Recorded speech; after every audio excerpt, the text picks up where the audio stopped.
여러분들 새로 오신 것을 환영합니다. 이쯤에 키핑장 다육이들 상태가 대체적으로 이렇죠.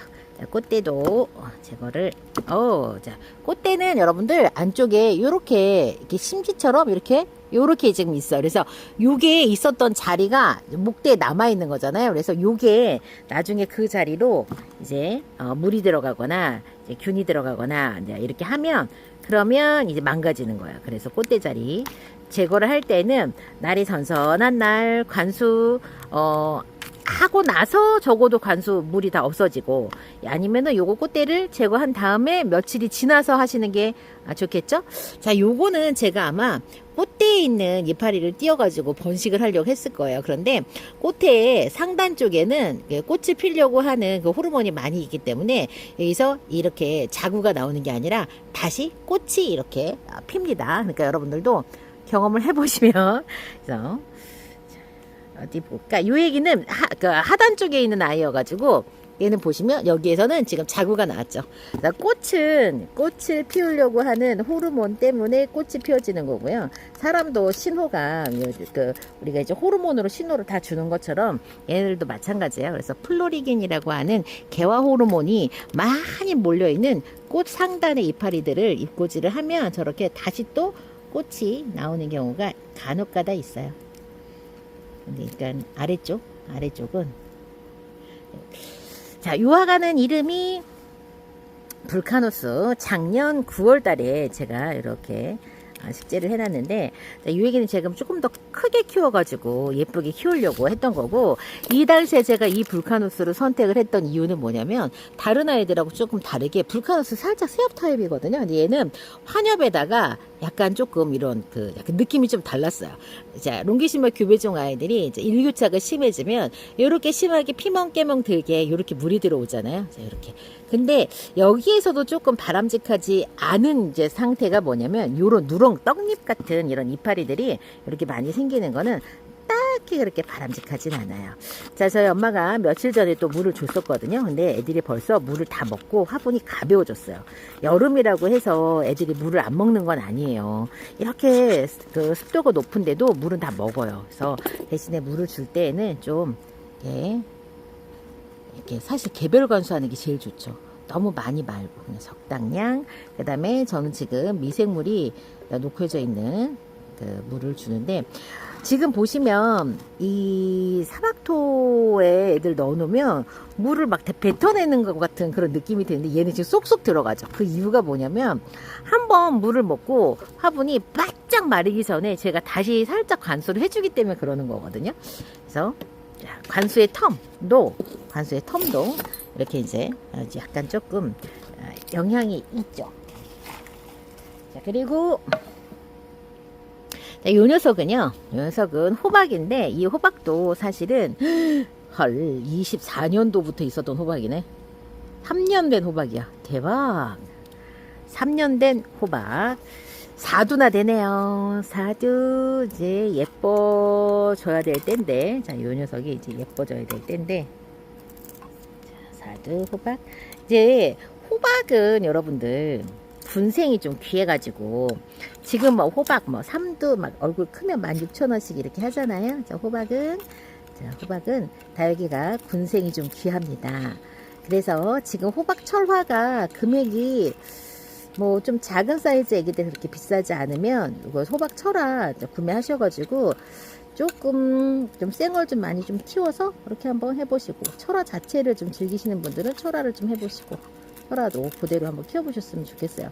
호박 같은 경우에는 이제 젤리가 엄청 예쁘게 되고, 가을 되면 정말 예쁜 게 이제 호박 같은 아이들. 요 녀석 지금 생장 좀 살짝 분지하려고 하는 그런 느낌 좀 있네요. 자, 호박입니다. 호박.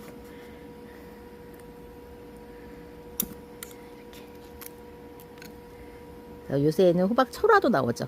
자, 저는 여러분들께 철화가 좀 값어치 있는 철화를 좀 구별을 하는 거에 대해서 제가 좀 알려드리고 싶은 게 있는데, 일단 자연군생이 많은 수용의 아이들은요, 그게 철화가 좀 귀하더라도 그 아이가 철화에 그렇게 고가의 값을 지불할 만한 가치가 없어요. 철화가 안 풀리고 계속 철화로 남아 있으면 철화 자체가 잘 안 되는 그런 그것 자체만으로 좀 귀하게 평가를 한다지만 철화는 결국에는 풀릴 거거든요. 그리고 솔직히 말씀드리면 철화가 철화 자체만으로 엄청 예쁘다라기보다는 쌩얼과 철화가 적절히 조화가 되고 시간이 흘러서 철화가 풀려서 그 다육이에 자연군생화 되기 때문에 저는 철화가 값어치가 저는 있다고 개인적으로 생각해요. 뭐 철화 모양은 너무 심플하고 단순하고 구별이 어려워. 철화 자체만 계속 머리에 있는 거는. 그렇기 때문에 자연군생이 귀한 아이들의 철화가 귀한 거예요. 저는 그렇게 평가가 되어야 된다고 생각을 하거든요. 단순히 그냥 철화가 잘 안 생기는 아이들의 철화가 귀한 게 아니라. 그래서 자연군생이 많은 아이들의 철화는 여러분들이 구매하실 때 그 철화 자체에 그냥 그걸로 그냥 내가 구매한다라는 마음으로 구매를 하셔야 합니다. 대표적으로 제가 온슬로우와 벤바디스 철화에 그렇게 가치를 많이 두지 않는 이유가 있어요. 걔네들은 자연적으로도 자연군생들이 너무나 잘 나오는 애들이에요. 그래서 없어. 너무 귀해. 너무 귀하지만 그 철화 자체가 그렇게 고가의 가격을 주면서 할만한 아이들은 아니다라고 개인적으로 생각하는 거예요. 이건 저의 생각이에요. 이제 여러분들은 뭐 다르게 생각하실 수도 있는 거고. 자, 그런 거고. 그 다음에 그래서 라우이 철화는 진짜 할만하고 라우이 철화. 그 다음에 먼로 철화도 같이 있어요. 왜냐면 먼로가 자연적인 군생이 그렇게 많지 않아요. 생각보다. 전부 다 철화를 자연군생으로 키워낸 아이들인 거지 자연군생이 그렇게 있는 건 아니고요. 아리엘 철화도 마찬가지. 아리엘도 아리엘 자연군생은 진짜 드물어요. 그래갖고 제가 지금 8년차 했지만 몇 년 전까지만 해도 아리엘을 뭐 4두 이상 보기가 진짜 어려웠었거든요. 지금은 뭐 넘쳐나지만 그러니까 그런 아이들.